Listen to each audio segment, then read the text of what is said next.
السلام علیکم۔ وسیم اکرم کا شاہنشاہ افریدی کو مشورہ۔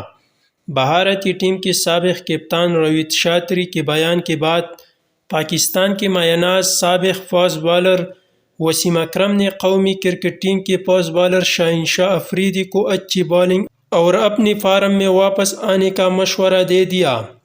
یاد رہے کہ کچھ روز قبل بھارتی ٹیم کے سابق کپتان اور کوچ روہت شاستری نے کہا تھا کہ اس بات سے قطع نظر کہ پاکستانی شائقین اور کچھ کرکٹ ماہرین شاہنشاہ افریدی کی کتنی ہی تعریف کریں مگر ان کا اور وسیم اکرم کا کوئی موازنہ نہیں ہو سکتا۔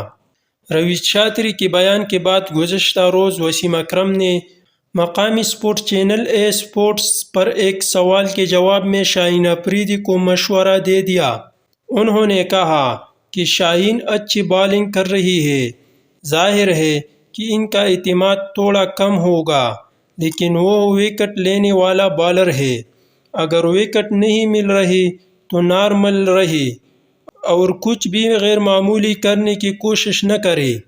انہوں نے شاہنشاہ افریدی کو مشورہ دیا کہ نارمل روٹین رکھے، نارمل پریکٹس کرے اور مجھے یقین ہے کہ ایک اچھا اسپیل اور نئی گیند کے ساتھ وہ دوبارہ وکٹ لے گی اور اپنی فارم میں واپس آ جائے گی۔